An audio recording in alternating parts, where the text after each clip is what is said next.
अस्सलामुअलैकुम। Special TV के programme Paigame हयात के साथ मैं हूं आपका मेजबान कबीर हयात। आज मेरे चेहरे के ऊपर मुस्कुराहट की वजह यह है कि आज दोनों बिजनेस कंसल्टेंट मेरे दरमियान मौजूद हैं जिनसे हम बिजनेस के हवाले से बात करेंगे। और हम देखते हैं कि मुआशरे के अंदर बिजनेसेस में जिद्दत आती चली जा रही है। एआई टूल्स की मदद से बहुत से प्लेटफॉर्म्स के ऊपर बिजनेसेस को प्रमोट किया जा रहा है और इसके अलावा सोशल मीडिया प्लेटफॉर्म्स के ऊपर भी हम देखते हैं इन तमाम तर चीज़ों की प्रेजेंस मौजूद है। और अहम सबसे खुशाइंद बात यह है कि पहले हुआ करता था कि स्टूडेंट लाइफ के अंदर बच्चे स्टडीज़ के साथ अपने आप को अलाइन रखा करते थे, लेकिन अब स्टडीज़ के साथ साथ पार्ट टाइम बिजनेसेस का जो कंसेप्ट एक क्रिएट हो रहा है मुआशरे के अंदर, ये चीज़ें पेनिट्रेट हो रही हैं। तो खुशाइंद भी है कि एक तो आप डिपेंडेंसी आपकी जो है वो पेरेंट्स से ख़त्म हो जाती है और दूसरा अपनी वजह से आप इतनी कम एज के अंदर जब आपका जहन जो है वो बहुत अच्छे अंदाज में काम कर रहा होता है, आपकी जो बॉडी है, आपकी जो एनर्जी लेवल है वो बहुत बेटर होती है, उन कंडीशंस के अंदर आप अपने बिजनेस को लेके चल रहे होते हैं तो अच्छे डिसीजंस आप ले रहे होते हैं और तमाम तर चीज़ें कर रहे होते हैं। तो मैं यहाँ पे ये कहना चाहूँगा, दुनिया में दो तरह के लोग हुआ करते हैं, एक वो जो दूसरों के लिए मिसाइल बनते हैं और दूसरे वो जो अपनी मेहनत और लगन से दूसरों के लिए मिसाल बना करते हैं। आप दोनों बहुत से बच्चों के लिए मिसाल हैं जिस अंदाज में बहुत कम एज के अंदर इन तमाम तर चीज़ों का आपने इनिशिएटिव लिया और मामलात को लेके चलते हैं। आइए बाकायदा तौर पे मेहमानों की तरफ बढ़ते हैं। मेरे बिल्कुल दाएं जानिब मौजूद हैं मोहम्मद सारिब। आप यंग बिजनेस कंसल्टेंट हैं और जिस अंदाज में आपने इन तमाम तर चीज़ों को किया यकीनन बहुत हैरानकुन है कितनी कम एज के अंदर आपने तमाम तर चीज़ों को करने की कोशिश की। मैं इंतहाई मशकूर हूँ, आपने हमें कीमती वक्त दिया। इन्हीं के साथ मौजूद हैं, किसी तारुफ के मोहताज नहीं, डिफरेंट प्लेटफॉर्म्स पे इनकी गुफ्तगू हम सुनते हैं, सोशल मीडिया के ऊपर बड़े ज़बरदस्त अंदाज में आप गुफ्तगू करते हैं। और खुशाइंद बात यह है कि आप अभी कॉलेज के अंदर अपने स्टडीज़ को जो है वो प्रवान चढ़ाते नजर आते हैं। इसके साथ साथ आप अपने बिज़नेस को लेके भी चलते हैं और प्रिंटिंग का बिज़नेस है जिसकी तमाम तर जो सर्विसेज हैं, कस्टमाइज जो चीज़ें हैं कस्टमर्स के लिए आप बनाते हैं और उनसे ऑर्डर्स लेने का जो आपका अंदाज़ है वो बहुत यूनिक है कि पूरे पाकिस्तान से आप अपनी सर्विसेज प्रोवाइड कर रहे हैं ऑनलाइन प्लेटफॉर्म्स के ऊपर, जहाँ पे आप ऑर्डर इनटेक करते हैं और फिर वो कस्टमाइज चीज़ें आप बना के कस्टमर्स तक पहुँचा रहे होते हैं। अहवस मौजूद हैं। अहवस कैसे हैं? ठीक है आप? इंतहाई मशकूर हूँ, आपने हमें वक्त दिया। मैं भी आपका शुक्रिया अदा करता हूँ, आपने हमें इधर बुलाया। अहवज़, अभी हम देखते हैं कि जो प्रिंटिंग का बिजनेस है इसके अंदर एडवांसमेंट्स आ रही हैं और बहुत से लोग हैं जो कस्टमाइज चीज़ें बनवाना चाहते हैं और जिस अंदाज में ऑनलाइन आप ऑर्डर इनटेक करते हैं सोशल मीडिया प्लेटफॉर्म्स के ऊपर, तो कैसे आपके जहन में आया कि कस्टमाइज चीज़ों को लेके चला जाए? जी देखें, मार्केट में न्यू चीज़ें जब आती हैं ना तो लोग उसे ट्राई करना ज़रूर चाहते हैं। No doubt. ठीक है, तो इस तरह आपका बिजनेस वर्क करता है कि आप अगर यूनिक चीज़ें लेके आते हैं तो लोग आपको ज़्यादा प्रेफर करते हैं। जो लोग पुरानी चीज़ें लेके चले होते हैं उनके ऊपर लोग इतना वो नहीं करते। ठीक है, जैसे आप नई नई चीज़ें लेके आएंगे वैसे ही लोग आपकी तरफ आएंगे, आपसे चीज़ें ऑर्डर करेंगे, जैसे आपकी सेल पावर जो होती है वो आपकी इंक्रीज़ होती जाएगी। तो इस तरह होता है। बहुत अहम बात की आपने। अच्छा, ये आपका फैमिली बिजनेस था लेकिन आपने यंग एज के अंदर इसको जो है वो बड़े ज़बरदस्त अंदाज में इनटेक किया और यहाँ इसमें जिद्दत लेके आए आप क्या समझते हैं कि आपके पेरेंट्स और आपके जो आबाओ अजदाद ये बिजनेस जब पहले से कर रहे थे उनकी कौन सी चीज़ें थी जिनको स्किप किया आपने? जी देखें, जो आबाओ अजदाद करते थे बिजनेस, वो जब पुराना ज़माना जो होता है उधर पुराने ज़माने की चीज़ें होती हैं उस हिसाब से चलाते हैं बिजनेस। डिज़ाइनिंग में डिफरेंसेस आए। जी, डिज़ाइनिंग में और ऊपर से लोगों को प्रेजेंट करने में जो होती हैं चीज़ें उस पर डिफरेंस आए। और बाकी प्रिंटिंग के ऊपर भी काफ़ी फ़र्क पड़ता है कि जैसे कि नई चीज़ें आ गई, 3D प्रिंटिंग आ गई, इस तरह करके बिल्कुल सही है। तो नई नई चीज़ें लानी पड़ती हैं। जैसे कि क्योंकि जो आबावतदार थे वो पुराने थे, उनको इतना नहीं पता था क्योंकि उनके ज़माने के बाद ये सारी चीज़ें आई हैं। तो जैसे मतलब नई चीज़ों के साथ अगर आप उसको बिजनेस को आगे लेके चलते हैं तो वो ज़रूर चलते हैं। अच्छा अहवज़, थोड़ा मज़ीद ये बताइएगा, ये जो 3D प्रिंटिंग की आपने बात की ये क्या है और ये किन किन आप कह लें प्रोडक्ट के लिए यूजेबल होती है? 3D प्रिंटिंग जैसे अगर आप देखें कोई चीज़, जैसे ये चीज़ है, बिल्कुल सही, अब इसको आप 3D प्रिंट करें क्योंकि मुझे जैसे कि अगर आप इसको देख रहे हैं तो 3D प्रिंटिंग के बाद ये चीज़ आपको मतलब थोड़ी डिफरेंस इस तरह से लगेगी कि इस पर और चीज़ें ऐड हो जाएंगी। जो चीज़ें आपको जैसे कि खाली मार्कर के ऊपर शो होती हैं वो आपको पूरी शेप के अंदर शो होंगी। तो 3D प्रिंटिंग ये चीज़ है असल में। बहुत अहम बात की आपने। आइए सारिम की तरफ बढ़ते हैं। अच्छा सारिम, मैंने आपके बारे में जब जाना तो मुझे बहुत अच्छा लगा कि आप ऑटो जो व्हीकल्स हैं स्पेसिफिकली उनके ऊपर आप वर्कआउट करते हैं, उनकी अवेयरनेस लेते हैं कि मार्केट के अंदर कौन सी नई व्हीकल इस वक्त अवेलेबल है, उनकी प्राइसेस क्या हैं और कौन कौन सी नई चीज़ें हैं जो उसमें इंट्रोड्यूस करवाई गई हैं। एक तो ये आपकी जो कंसल्टेंसी आप दे रहे होते हैं न्यू यूज़र्स को जो व्हीकल्स लेना चाह रहे होते हैं, उनको प्राइसेस डिफरेंस के पॉइंट ऑफ व्यू से आप एक बेहतरीन प्रोडक्ट उनके सामने जो प्रेजेंट कर रहे होते हैं।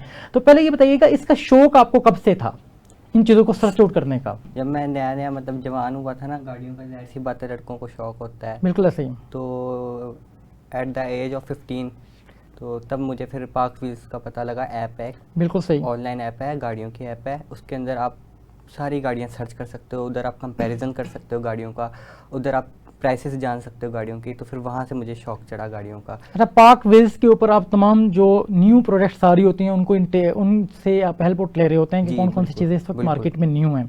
अच्छा, इस वक्त आपके ख्याल में एक रीजनेबल जो पर्सन है जो इस वक्त हमें व्यू कर रहे हैं, लोग गाड़ी देने का माइंड रखते हैं, और एक रीजनेबल गाड़ी जिसकी फ्यूल जो आप कह रहे हैं फ्यूल की जो मामलात हैं वो भी रीज़नेबल हों और वो गाड़ी भी एक रीज़नेबल अमाउंट में अवेलेबल हो, कौन सी गाड़ी है जो एक इंडिविजुअल को आज के दौर में रीज़नेबल अमाउंट में ले लेनी चाहिए? और पाकिस्तान के अंदर ना वैसे तो आप पाकिस्तानी गाड़ियाँ तो इतनी बनती नहीं है, बिल्कुल बहुत कम कंपनीज हैं जी। अब गाड़ियाँ जो आ रही हैं वो ज़्यादातर चाइना से इंपोर्टेड हैं, राइट, चाइना से ज़्यादा आ रही हैं, ठीक है। तो चाइनीज़ गाड़ी के ऊपर आप वैसे भी रिलाय कर नहीं सकते ज़्यादा, ठीक है। अच्छा जी, वो जब आती है ना इधर तो उसके ऊपर ड्यूटी काफ़ी ज़्यादा पड़ जाती है, तो फिर वो भी बजट से बाहर निकल जाती है। तो पाकिस्तानी गाड़ी के अंदर सुजुकी ऑल्टो है, वही एक मतलब मिडिल क्लास बंदा भी अफोर्ड कर सकता है, वो भी मुश्किलों से। अब उसके प्राइसेस काफ़ी इंक्रीज हुई हैं। हम देखते हैं कि 2-3 साल पहले तक उसकी प्राइसेस बिल्कुल कम थी, लेकिन अब तो वो एक अच्छी खासी अमाउंट जो है वो आपको पे करना पड़ती है उसको इनटेक करने के लिए भी। अच्छा, एक और चीज़ है कि वक्त के साथ साथ जो गाड़ियाँ हैं इनके यूज़र्स बढ़ गए हैं। हम देखते हैं कि अब बहुत से लोग हैं जो गाड़ी पहले अफोर्ड नहीं करते थे, अब उनके पास आपको गाड़ी नज़र आती है। तो ज़्यादा गाड़ियों का इनटेक करते हुए जब व्हीकल्स रोड्स के ऊपर आती हैं, इन्वायरमेंटल पॉइंट ऑफ व्यू से इसके जो नुकसान हैं वो आपके ख्याल में क्या हैं? हाँ जी, अब क्योंकि पाकिस्तान के अंदर गाड़ियों की प्राइसेस बहुत ज़्यादा हो गई हैं, तो लोग फिर पुरानी गाड़ी यूज़ कर रहे हैं, तो उसकी वजह से अब जो पुरानी गाड़ी है वो मतलब उसका इंजन कमज़ोर हो जाता है, तो वो फिर मतलब पोल्यूशन क्रिएट करती है। अब ज़्यादा मतलब लोग नई गाड़ी के ऊपर शिफ्ट भी नहीं कर सकते, तो वो पुरानी गाड़ी चलाई जाते हैं। अब कुछ लोगों का बजट इतना होता नहीं, तो वो पुरानी गाड़ी को बार बार मेंटेन करते रहते हैं, तो वो फिर भी मतलब कोई फ़ायदा नहीं होता, तो वो जब रोड पे आती है तो उसका पोल्यूशन ही क्रिएट करता है। अच्छा सर, हम एक और चीज़ हमने देखी है कि जैसे उबर है, इन ड्राइव है, इस तरह के जो प्लेटफॉर्म्स हैं इनके ऊपर बहुत से राइडर्स हैं जो काम करते हैं और वो व्हीकल्स ले लेते हैं कम अमाउंट के अंदर और उनको रोड्स के ऊपर वो ले आते हैं और वो कंटिन्यूसली 20 घंटे तक उसी को दबा रहे होते हैं, चला रहे होते हैं। कस्टमर्स का फ्लो है और चीज़ें हैं ताकि ज़्यादा अर्निंग्स कर सकें। तो इसकी वजह से एक तो इन्वायरमेंटल पॉइंट ऑफ व्यू से बहुत से नुकसानात होते हैं इन्वायरमेंट को, और दूसरा आप जो समझते हैं कि उसको जो एक यूजेबल गाड़ी है जिसको रीयूज़ की बहुत ज़्यादा किया जा रहा है, उसकी वजह से क्या नुकसानात होते हैं उस स्पेसिफिक पर्सन के लिए? वही ना कि इंजन गाड़ी का बिल्कुल से डेड हो जाता है, तो फिर उसी गाड़ी को बार बार यूज़ करते रहते हैं, थोड़ा सा मसला होता है दोबारा बनवा लेते हैं, लेकिन वो मेन चीज़ के ऊपर नहीं करते कि थोड़े से और पैसे डाल के न्यू गाड़ी के ऊपर अपडेट कर दें ताकि इससे इन्वायरमेंट भी सेव हो। वो पुरानी गाड़ी को बार बार चलाते ही जाते हैं जिसकी वजह से इन्वायरमेंट भी मतलब पोल्यूट होता है। बहुत अहम बात की आपने, और ये चीज़ें जो माशरे के अंदर हम देखते हैं कि इन्वायरमेंटल चेंजेस हैं, इस वक्त ग्लेशियर्स पिघल रहे हैं, सैलाब आने के सिलसिले ना थमने वाले सिलसिले शुरू हो जाते हैं, जिसकी वजह से हम देखते हैं कि बारिशें जो हैं वो होती हैं और बारिशों की वजह से जो पानी है उनकी निकासी का प्रॉपर इंतज़ाम मौजूद नहीं है, वो व्हीकल्स को बहुत मुतासर करता है। और इसी अंदाज में जो हमारी लाइन ऑर्डर की सिचुएशन है उसके अंदर भी कभी कभार हम देखते हैं कि प्रॉब्लम्स आ जाते हैं जिसकी वजह से बहुत सी गाड़ियाँ जला दी जाती हैं। तो ये कहीं ना कहीं पे तमाम तर चीज़ें जो हैं ये बहुत ज़्यादा प्रॉब्लम का बाइस बनती हैं और इनसे निकलने के लिए अच्छे अंदाज में चीज़ों को सर्च आउट करना बहुत लाजिम है। मैं यहाँ पे मज़ीद अहवस आपसे जानना चाहूँगा, ऑनलाइन प्लेटफॉर्म्स की हमने बात की, जैसे डिजिटल मार्केटिंग है, इंस्टाग्राम के ऊपर मार्केटिंग करते हैं आप, फेसबुक के ऊपर करते हैं और व्हाट्सएप के ऊपर आप कम्युनिटी से आप जनरेट कर सकते हैं। आपके कस्टमर्स हैं जो आपसे पहले इनटेक कर सकते हैं और इनटेक कर चुके हैं ऑर्डर्स, ठीक है, कस्टमाइज अंदाज में, तो उनको कैसे रिटेन रखते हैं आप ताकि फ्यूचर में भी वो आप ही से ये तमाम तर सर्विसेज इनटेक करें? देखें, बिजनेस के अंदर कस्टमर अट्रैक्ट करना और जो कस्टमर आपसे पहले अट्रैक्टेड हैं उनको और मज़ीद अट्रैक्टेड रखना ये बहुत ज़रूरी होता है। No doubt. तो आपके पास क्या स्ट्रेटजीज हैं या किस अंदाज में आप उनको कोई ऐसी प्रमोशंस देते हैं जिसकी वजह से वो उन चीज़ों के साथ अलाइन देखें, जैसे पब्लिसिटी जो है वो मेन चीज़ है, पब्लिसिटी मेन चीज़ है। अगर आप अच्छी करते हैं तो और कस्टमर्स भी आपके पास आते हैं, और जो आपके पहली कस्टमर्स होते हैं वो रहते ही हैं आपके साथ पहली। तो इस तरह आपका बिज़नेस ग्रो करता है, क्योंकि जब नए लोग आपसे कंबाइन होते हैं तो जाहिर सी बात है बिज़नेस ऊपर की हो ही जाता है, नीचे थोड़ी आएगा। तो यही चीज़ है, और यही बंदे को पब्लिसिटी पे ज़्यादा ध्यान देना चाहिए, और पब्लिसिटी क्वालिटी के ऊपर कॉम्प्रोमाइज ना हो, स्टैंडर्ड्स कैसे मेंटेन करते हैं? जी, क्वालिटी के ऊपर कॉम्प्रोमाइज़ ना हो तो वो इस तरह होता है कि अगर आप अपनी जो प्रोडक्ट है उसके लिए अच्छी चीज़ इस्तेमाल करते हैं, उसकी मेकिंग के लिए, मैन्युफैक्चरिंग, रॉ मटेरियल्स जो है जी, वो अच्छी चीज़ इस्तेमाल करते हैं, तो जाहिर सी बात है आपका प्रोडक्ट लोगों को पसंद आता है, लोग और लोगों को रेकमेंड करते हैं आपका प्रोडक्ट। तो इस तरह आपके जो होती है सेलिंग होती है वो बढ़ जाती है। जी, बड़ी अहम बात की आपने कि ये सारी वो चीज़ें जो आज के मुआशरे के अंदर की जा सकती हैं, और कस्टमाइज अंदाज में कस्टमर सेटिस्फेक्शन बहुत मैंडेटरी है। जैसे यहाँ पे अहवस ने बात की कि डिजिटल मार्केटिंग अपनी जगह, लेकिन कस्टमर सेटिस्फेक्शन के लिए आपको इनिशिएटिव्स लेना होंगे कि आपका जो रॉ मटेरियल है वो बेस्ट वन हो, आप जो प्रोडक्ट डिज़ाइन कर रहे हैं उसके जो वर्कर्स हैं वो एक्सपर्ट हों। अगर वो एक्सपर्ट नहीं है अपनी फील्ड के अंदर, अपने वर्क के अंदर, तो यकीनन एक अच्छी प्रोडक्ट वो डिज़ाइन करने में नाकाम रहेंगे। तो इस वजह से इन तमाम तर चीज़ों का जो मजमूआ है वो ये है कि कस्टमर सेटिस्फेक्शन को अलाइन रखा जाए, कस्टमर सेटिस्फेक्शन को जो है वो अपने माइंड में रखा जाए, ताकि वही कस्टमर खुद से आपकी मार्केटिंग करेगा और बहुत से लोगों को रेफ़र करेगा आपकी कंपनी के हवाले से, अपनी प्रोडक्ट के हवाले से। और इस वक्त हम देखते हैं कि जो बड़े बड़े बिजनेसेस हैं वो अपनी सिर्फ प्रोडक्ट के ऊपर बिकते हैं। उनकी प्रोडक्ट का नाम मुआशरे के अंदर इतना कॉमन है उनकी क्वालिटी के हवाले से कि उनकी मार्केटिंग लोग करते हैं, उनके परचेजर उनकी मार्केटिंग करते हैं। तो जी बोलें। आपने सुना होगा first impression is last impression. बिल्कुल, तो यही बात है कि वो शुरू में उन्होंने मेहनत की है और अपना प्रोडक्ट लोगों के सामने रखा, प्रोडक्ट उनका अच्छा होता था, ठीक है, तो लोग पहला इंप्रेशन जो लोगों को पड़ जाता है वो फिर लोग एंड तक उसको लेके चलते हैं, फिर नाम ही रह गया, फिर आगे अगर क्वालिटी भी ख़राब हो जाती है लोग नाम से उसकी प्राइस रहते हैं। फिर वेल डन, बहुत अहम बात की आपने। अच्छा, मैं अब आपसे जानना चाहूँगा कि जैसे कंसल्टेंसी आप प्रोवाइड करते हैं कि आप व्हीकल्स का डाटा कलेक्ट करते हैं, उनमें जो रीज़नेबल प्राइस में गाड़ी अवेलेबल होती है वो कस्टमर तक आप पहुंचाने में हेल्प आउट करते हैं, और ये तमाम सर्विसेज आप ऑनलाइन प्रोवाइड कर रहे होते हैं। तो ये चीज़ें जब आप कर रहे होते हैं तो आपको किस तरह के मसाइल का सामना करना पड़ता है? प्राइस के ऊपर असल में ज़्यादातर इश्यूज आते हैं। प्राइस के ऊपर लोग जो है वो इश्यूज बना रहे होते हैं। जो सेलर होता है वो नीचे नहीं आता, और जो बायर है वो इनटेक नहीं करना चाहता। तो इस वजह से मतलब ज़्यादा होते हैं। फिर मतलब यही और करंट हम देखते हैं, करंटली पुरानी व्हीकल्स बिकने का जब से रुझान चेंज हुआ है तो ये प्राइसेस जो है वो बहुत ज़्यादा बढ़ गई हैं, प्राइस जो ओल्ड व्हीकल्स हैं, इससे कबल ऐसा नहीं था। जी जी बिल्कुल ऐसा ही है। वही है ना कि अब जो नई गाड़ी है वो बहुत ज़्यादा एक्सपेंसिव है, उसको मेंटेन कर नहीं सकते। जो पुरानी गाड़ी हैं तो वो भी डीलर वालों ने कहा थोड़ी सी और बढ़ा दो, क्योंकि अब लोग यही लेंगे ना, नहीं तो ले नहीं सकते। तो फिर नई गाड़ियों की बढ़ी तो फिर पुरानी गाड़ियों की भी प्राइस बढ़ गई है इस वजह से। राइट, अहम आपने यहाँ पे नुक्ता रेस किया। और मज़ीद मैं आपसे जानना चाहूँगा, बहुत से लोग हैं, नौजवान हैं जो साइड बिजनेस करना चाहते हैं स्टडीज़ के साथ साथ, तो अगर वो इस बिज़नेस में आना चाहते हैं कि जस्ट वो कंसल्टेंसी प्रोवाइड कर दें कस्टमर्स को और बायर्स को कि वो आपकी प्रोडक्ट्स बिकवा रहे हैं ऑनलाइन प्लेटफॉर्म्स के ऊपर, तो किस अंदाज में इस बिज़नेस की तरफ वो आ सकते हैं? इनिशिएटिव्स कैसे लें? जी, ये जो ऑटोमोबाइल्स का काम है, गाड़ियों का काम है, बहुत अच्छा काम है स्टूडेंट्स के लिए जो कि फर्स्ट सेकंड ईयर्स में, क्योंकि वो पढ़ाई के साथ उनको घर बैठे वो सिर्फ एक मोबाइल की मदद से पार्क व्हील्स के ऊपर या OLX के ऊपर गाड़ियाँ सेल एंड परचेज़ कर सकते हैं। वो अपने मोहल्ले में किसी को कह सकते हैं कि अगर आपको सेल करनी है आप मुझे बताइए, वो कमीशन ले सकते हैं, वो डायरेक्ट परचेज़ करके प्रॉफिट जनरेट कर सकते हैं एक गाड़ी के ऊपर। तो ये काम करना चाहिए, काफ़ी ज़्यादा प्रॉफिट भी है, प्रॉफिटेबल काम है ये वाला गाड़ियों का जो है ना, तो बहुत अच्छा काम है। और इससे सबसे बड़ी बात आपको नॉलेज मिलती है, आप सीखते हो, आपको एक्सपीरियंस होता है, और ये काम कभी भी रुकता नहीं है। अभी जापान जो है वो इसी के लिए तो मशहूर है गाड़ियों के काम की वजह से, वहाँ पे जो भी गाड़ियों के काम के लिए गया है ना वो कामयाबी हुआ है। तो उन्होंने भी पहले कुछ सीखा है, मतलब ऐसी छोटे स्टेप से शुरू किया, तो ही तो जाके वो इतने बड़े स्टेप पे काम कर रहे हैं ना। दोनों ही यंग बिजनेसमैन यहाँ पे हमारे दरमियान मौजूद हैं, और प्री कम एज के अंदर आपने इनिशिएटिव्स लिए, और ये हमारे लिए एक बहुत अलार्मिंग सिचुएशन है कि हमारे जो नौजवान हैं वो मास्टर्स कर जाते हैं, MPhil कर लेते हैं, इसके बावजूद भी इनिशिएटिव्स नहीं ले पाते हैं, और फिर वो जॉब्स के फुकदान का रोना रोते हैं।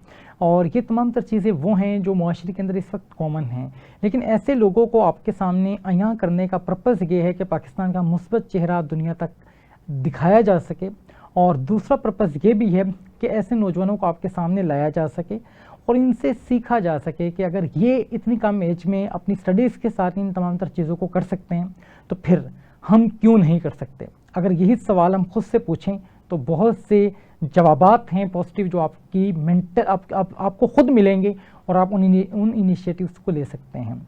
आइए आगाज़ में सारम की तरफ बढ़ते हैं। सारम में मज़ीद अब आपसे जानना चाहूँगा, एआई टूल्स की मदद से बिजनेसेस के अंदर लोग उससे हेल्प ले रहे होते हैं। एआई टूल्स की मदद से उनमें काफ़ी ज़्यादा फीचर्स ऐसे मौजूद हैं। तो आप बताइएगा व्हीकल्स का कोई एक बंदा कंसल्टेंट है तो इन एआई टूल्स की मदद से कौन सी अवेयरनेस है वो ले सकता है और कैसे उसके लिए फ्रूटफुल हो सकता है कि इन प्लेटफॉर्म्स को भी वो यूज़ कर ले। एआई जो है ना वो सिर्फ इस बिज़नेस के लिए नहीं, एआई मल्टीपल बिज़नेस के लिए यूज़ हो रही है आजकल और लोग कर भी रहे हैं एआई यूज़, क्योंकि उसने बहुत ज़्यादा काम आसान कर दिया कर दिया, नो डाउट। जी बिल्कुल।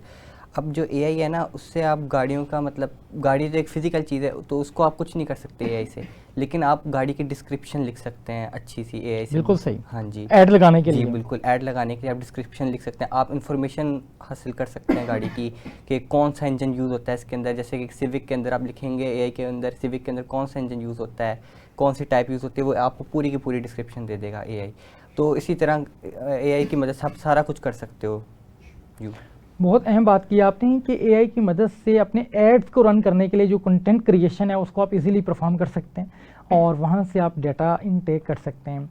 मैं अब आपसे जानना चाहूँगा कि आप क्या एआई टूल्स को इनटेक कर रहे होते हैं अपनी बिजनेस की प्रमोशन के लिए, एड्स को रन करने के लिए प्रिंटिंग के पॉइंट ऑफ व्यू से? जी देखें, प्रिंटिंग में सबसे ज़्यादा ज़रूरी चीज़ होती है डिज़ाइनिंग। डिज़ाइनिंग के लिए अब बंदा जब तक सोचे उसकी कहाँ तक सोच जाएगी डिज़ाइनिंग में, तो वो डिज़ाइन के जो आइडियाज़ मिलते हैं वो एआई आपको ज़रूर दे सकता है। ये दे सकता है ग्राफिक डिज़ाइनिंग जो है वो आइडियाज़ दे सकता है एआई, और वो आइडियाज़ लोगों को भी पसंद आते हैं क्योंकि एआई जो जी वो पहले से वो आइडियाज़ अभी मार्केट में नहीं होते हैं, ये भी है जी, वो पहले से मार्केट में नहीं होते। आप जब एआई इस्तेमाल करके इसको मार्केट में लेके आते हैं, लोग देखते हैं कि नई चीज़ है, ट्राई करनी बनती है, तो वो इस तरह होता है।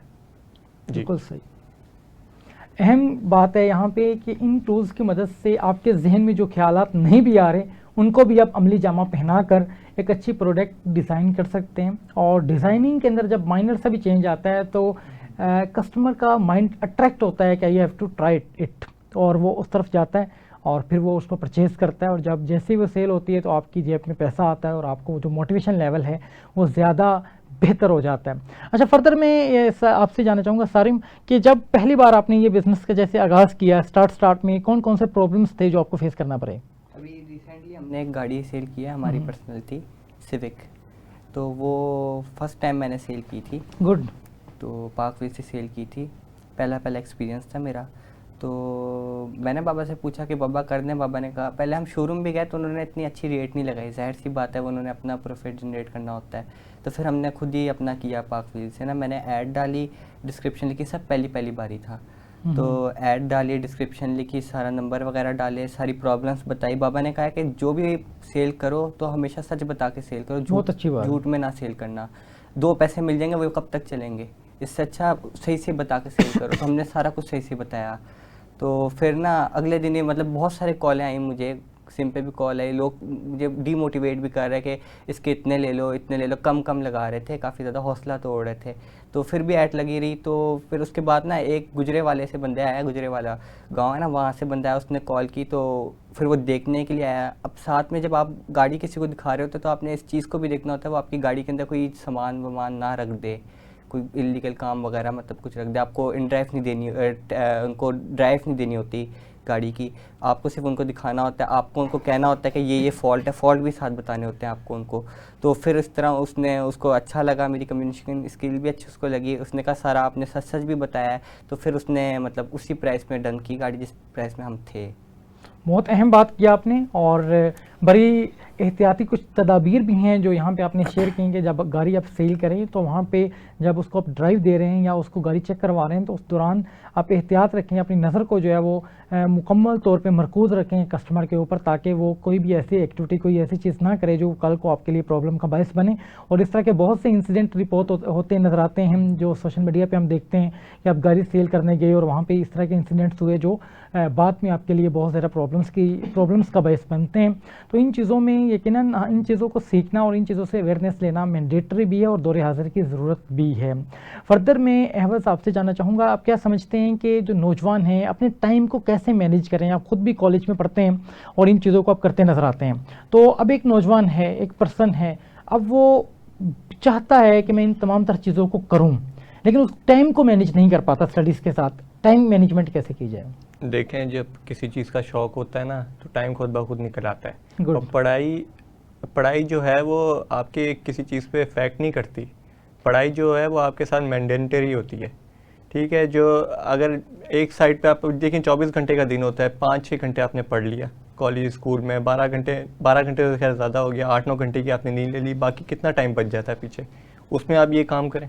बिल्कुल सही। और बाकी जो आपकी कंपलसरी चीज़ें होती हैं, नमाज वगैरह, कुरान वगैरह पढ़ना, वो भी साथ साथ करें। ऐसे ही है, जब पैशन आपका प्रोफेशन बनता है तो यकीनन फिर उसी पैशन के साथ प्रोफेशन को लेके आप चलते हैं, जिस पैशन के साथ हम कोई भी एक्टिविटी कर रहे होते हैं। फर्दर मैं ये जानना चाहूँगा, ये जो शौक़ होता है, कुछ लोगों को बहुत सी चीज़ों का शौक़ तो होता है लेकिन आइडेंटिफाई नहीं कर पाते कि इसको मैं सेल आउट कैसे कर सकता हूँ अपने इस शौक़ को, वो कैसे आइडेंटिफाई किया जाए आपके ख्याल में? देखें, आप जैसे ट्राई करेंगे, पहली बात ये है तो अल्लाह ताला फरमाता है कि तुम मेहनत करो, मैं रिज़्क़ तुम्हें खुद दूंगा। बेशक। तो ये बात इधर आ जाती है कि आप पहले कोशिश करें अपनी तरफ से, फिर अल्लाह ताला चाहेगा तो आपकी वो चीज़ कामयाब होगी।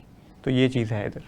अहम बात है जो यहाँ पे किया आपने, और मैं ये समझता हूँ कि आज के दौर में इन तमाम तर चीज़ों को लाजमी तौर पे किया जाए ताकि मुआशरे के अंदर जो एक तसब्सुब है, मुआशरे के अंदर नौजवान कहीं ना कहीं प्रॉब्लम्स की तरफ बढ़ता चला जा रहा है। और आजकल हम मुआशरे की अगर इखलाकी पस्ती की बात करें तो मुआशरा इखलाकी तौर पे पस्ती का शिकार है। नौजवान ऐसी एक्टिविटीज़ के अंदर अपने आप को इंगेज किए हुए हैं जिनका ना तो दुनियावी एतबार से कोई फ़ायदा है, ना उखरवी ज़िंदगी के अंदर उसका कोई बेनिफिट आपको इनटेक करने को मिलेगा। तो जब इस तरह के हालात हैं तो इस तरह की चीज़ों में ऐसे नौजवानों को आपके सामने प्रेजेंट करने का मकसद भी यही है कि हम इन नौजवानों से सीखें और इन जैसी एक्टिविटीज़ करने की कोशिश करें ताकि हम अपनी प्रेजेंस की वजह से अपने वक्त को, अपने औकात को, अपनी ज़िंदगी के हर लम्हे को एक रीज़नेबल वे के अंदर जो है वो लेके चलें ताकि उससे हम दुनियावी एतबार से भी फ़ायदा हासिल करें और अपने पेरेंट्स की खुशी का बायस भी बनें। तो मैं सारा मैं आपसे जानना चाहूँगा, इन तमाम तर चीज़ों को आप करते हैं, यकीनन आपके पेरेंट्स जो है वो आपको सपोर्ट भी करते होंगे, तो उनके चेहरे के ऊपर आपकी वजह से जब मुस्कुराहट आती है तो कैसा लगता है आपको? जी, ज़ाहिर सी बात है, अच्छा लगता है, लेकिन ना पैसा कमाना ज़िंदगी का मकसद नहीं है। बहुत अहम बात। सब ज़िंदगी का मकसद जो है ना, हमारा बाबा कहते हैं मेरे कि नमाज, रोज़ा और तबलीग करना लोगों को, असल काम तो तबलीग है ना। तो ये तो दुनियावी चीज़ है, अच्छा खैर उनको लगता है कि दुनियावी चीज़ में भी अच्छा परफॉर्म कर रहा है, लेकिन जो मेन काम है ना वो तबलीग है। तो इंशाल्लाह जब वो करेंगे ना तो फिर मतलब देखेंगे क्या। बहुत अहम बात की आपने कि बुनियादी जो आपकी ज़िंदगी का मकसद है वो यकीनन इंसान को अल्लाह तबारिक व तआला के साथ मिलाना है और अल्लाह तबारिक व तआला की रज़ा को हासिल करना है। और इस कोशिश के अंदर अपने बिज़नेस को भी अगर अच्छे अंदाज में, अच्छे तरीके से उसको इबादत समझते हुए आप करेंगे तो वो भी एक अच्छी चीज़ है। लेकिन इन चीज़ों को आज के दौर में नौजवान समझने से कासिर हैं। यूनिवर्सिटीज़ के अंदर, कॉलेजेस के अंदर बहुत ज़्यादा गैप मौजूद हैं। जो पेरेंट्स हैं वो भी बच्चों को चीज़ें सिखाने से कासिर नज़र आते हैं कि मुआशी इस्तेहकाम की जंग में मुकम्मल तौर पे 24 आवर्स के लिए वो क्वेश्चन नज़र आते हैं। और ये तमाम तर चीज़ें तो यकीनन मौजूद हैं, लेकिन इन तमाम तर चीज़ों से निकलना एक बुनियादी यकीनन ज़रूरत है आज के वक्त की, और इन चीज़ों से निकलना ही आपकी ज़िंदगी को बेहतर बना सकता है। अहवज़, आप क्या समझते हैं कि स्कूल्स के अंदर, कॉलेजेस के अंदर जो टीचर्स हैं, जो प्रोफेसर्स हैं, वो किस अंदाज में बच्चों को एजुकेट करें, उनका माइंड लेवल जो है वो रीड करें और उनको टीच करें कि आपने इस फील्ड में, इस बिज़नेस के अंदर आपने जाना है और आज ही से इसका इनिशिएटिव लें आप? देखें, टीचर को चाहिए कि वो बजाय बच्चों को रट्टा लगवाने के वो बच्चों का माइंडसेट चेंज करें, क्योंकि माइंडसेट इस चीज़ पे बहुत ज़रूरी है। अगर बच्चे का माइंडसेट होगा कि मैंने ये काम करना है और इस तरह से करना है कि मुझे फ़ायदा हो और अगलों को भी फ़ायदा हो, तो वो काम ज़रूर उसका वर्क करेगा। और टीचर को ये चाहिए कि बच्चे के दिमाग में ये बात डाल दें। बिल्कुल ऐसे ही टीचर को भी चाहिए कि बच्चों के माइंड में इन तमाम तर चीज़ों को डाल दे ताकि बच्चे जो हैं वो इन चीज़ों से सीखें। और एक वक्त वो था जब हम देखते थे कि डिजिटल प्लेटफॉर्म्स के ऊपर लोगों की प्रेजेंस कम थी और वहाँ पे चीज़ें जो सेल की जाती थी कहीं ना कहीं लोगों के जहनों में फ्रॉड और इस तरह की एक्टिविटीज़ भी आती थी। लेकिन अब ये चीज़ें काफ़ी कम हो गई हैं, क्योंकि कहीं ना कहीं पे हर बंदा डिजिटली अपने आप को अलाइन करना चाहता है डिफरेंट चीज़ों के साथ। तो ये जो एक गैप ख़त्म हुआ है, अब ये जो मेंटेलिटी है ये कहीं ना कहीं अब ख़त्म हो रही है, इस चीज़ को कैसे देखते हैं आप? पहले ज़माने में लोग इतने एजुकेटेड थे नहीं, अब तो हर बच्चा मोबाइल चला रहा है। सारों को पता है कि किसी भी ऐसे अकाउंट को आपने उसकी रिक्वेस्ट एक्सेप्ट नहीं करनी जिसके ज़ीरो फॉलोइंग हो या जो न्यू अकाउंट बनाओ, इस तरीके से मतलब अवेयर हो गए। इंस्टाग्राम की बात कर रहा हूँ, तो जो अब तो सारों को मतलब पता लग गया, एजुकेटेड हो गया। मेन जो है ना इस चीज़ को ख़त्म करने का, वो हर एक बच्चे के पास अब मोबाइल है, ठीक है। तो वो अब थोड़ा सा पब्लिक में मतलब कम्युनिकेट करता है सारों से, तो उसको पता लगता है, हाउ नो होता है उसको कि ये क्या चीज़ है क्या, तो वो फिर समझ जाता है कि ये मतलब स्कैम है कि नहीं है। इस तरीके से ना मतलब अब ये चीज़ें ख़त्म हो। अच्छा, मैं अहवज़ आपसे जानना चाहूँगा, बहुत से लोग यकीनन आपसे जब चैट करते हैं ऑनलाइन प्लेटफॉर्म्स के ऊपर रिगार्डिंग प्रोडक्ट, तो बहुत से लोग वो हैं जो कस्टमाइज़ चीज़ें बनवाना चाहते हैं और उसके अंदर आप फिजिबिलिटी देखते हुए उनको अपनी तमाम सर्विसेज बता भी देते हैं, लेकिन उसके बाद जब ऑर्डर इनटेक अप करने के लिए कोशिश कर रहे होते हैं, ऑर्डर उनको पहुंचाने की कोशिश कर रहे होते हैं, तो आपको रिस्पॉन्ड नहीं कर रहे होते। तो इस तरह के केसेस का सामना करना पड़ता है आपको क्या? जी ज़रूर करना पड़ता है, और हर बिज़नेस में ये चीज़ ज़रूर होती है कि कस्टमर जो होते हैं वो ज़्यादातर इस तरह की आते हैं कि वो बस फ़न के लिए, जैसे कि वो आपको ऑर्डर दे देते हैं, फिर बाद में जब प्रोडक्ट उनको डिलीवर करने की बारी होती है तो वो मतलब शो अप नहीं करते। तो उसके लिए भी एक चीज़ होती है कि आप एडवांस पैसे जो होते हैं, एडवांस जो कैश होता है या फिर ऑनलाइन ट्रांजैक्शन होती है, वो उनसे ले लिया करें ताकि आपके पास ये सिक्योर हो जाए कि आपने प्रोडक्ट फिर पहुंचा देना उनको। और फिर वो भी जो आधे से ज़्यादा स्कैमर जो होते हैं वो फिर आपको एडवांस नहीं देंगे, तो इस तरह भी आप महफूज रहते हैं कि एडवांस ले लिया करें पहले। बहुत अहम आपने टिप बताई आपने यहाँ पे कि ऐसे लोगों से बचने के लिए उनसे एक माइनर सी अमाउंट एडवांस में ले ली जाए, ताकि उसके बाद आप प्रोडक्ट डिज़ाइन की तरफ जाएंगे तो फिर वो यकीनन भागते हुए भी कहीं ना कहीं पर रुक जाएंगे कि अब हम हाफ पेमेंट जो है वो पे कर चुके हैं। प्रोग्राम का दौरानी आपने इख्तितामी मराहिल में दाखिल हो चुका है। सारम लास्ट में 30 सेकंड के अंदर कोई पैगाम जो ऑडियंस के लिए आप देना चाहें? बस जो भी बिज़नेस आप करें उसके अंदर ना आपने सच्चाई रखनी है। आपने उसके अंदर जो भी कोई डिसएडवांटेज मतलब कोई भी उसका डाउनफॉल है, उसका जो आप उसको किसी को सेल कर रहे हो, कोई चीज़ का कोई ऐप है, तो आपने उसको बता के सेल करना है, ठीक है। और जितना भी आपके पास प्रॉफिट जनरेट हुआ है ना, आपको थोड़ा सा उसका अल्लाह की राह में देना है। तो आप थोड़ा सा अल्लाह की राह में दोगे, अल्लाह आपको मल्टीप्लाई बाय 10, 100,000 करके आपको रिटर्न करेगा। बहुत अहम पैगाम दिया आप। इन्हीं के साथ मौजूद हैं अहवज़। 30 सेकंड में कोई पैगाम जो ऑडियंस के लिए आप देना चाहें? जी, जैसे कि भाईजान ने बताया कि हमारे फादर जी हमें बताते हैं कि जो बिज़नेस करो उसके अंदर सच्चाई और ईमानदारी ज़रूर रखो, और जो आपको मुनाफा हासिल हो उसका 51% प्रॉफिट जो होता है वो अल्लाह की राह में दे दिया करो, सदका ज़कात वगैरह इस तरह, तो आपका बिज़नेस इस तरह बहुत ऊंचाइयों पे जाएगा। बहुत अहम बात की आपने, और ये एक अंदाज है जिसको अगर हम अपना लें, सैलरीड लोग भी अपना सकते हैं कि अपनी सैलरी का कोई ना कोई एक जो अमाउंट है वो अल्लाह की राह में खर्च करें, क्योंकि अल्लाह की राह में जब हम खर्च करते हैं तो अल्लाह तबारिक व ताला उसको कई गुना बढ़ा कर वापस लौटा दिया करते हैं, और यकीनन अल्लाह की राह में खर्च करने से बेहतर कोई रास्ता मौजूद भी नहीं है। और आज के इस प्रोग्राम के अंदर दोनों ही यंग बिज़नेस कंसल्टेंट हमारे दरमियान मौजूद थे। मैं इंतहाई मशकूर हूँ आप दोनों का, आपने हमें कीमती वक्त दिया और बड़े ज़बरदस्त अंदाज में अपनी लाइफ एक्सपीरियंसेस, बिज़नेस के अंदर जो प्रॉब्लम्स थी, जो हर्डल्स थी, उनको आपने यहाँ पर डिस्क्राइब किया, डिस्कस किया, ताकि जो न्यू लोग हैं, जो न्यू फेसेस हैं, वो भी इन तमाम तर चीज़ों से अवेयरनेस हासिल कर सकें और एक अच्छे अंदाज में बिजनेसेस की तरफ आ सकें। इसी अंदाज के प्रोग्राम्स लेकर आपकी खिदमत में हाजिर होते रहेंगे। अपने मेज़बान कबीर हयात को इजाज़त दीजिए। जब तक के लिए खुदा हाफिज़।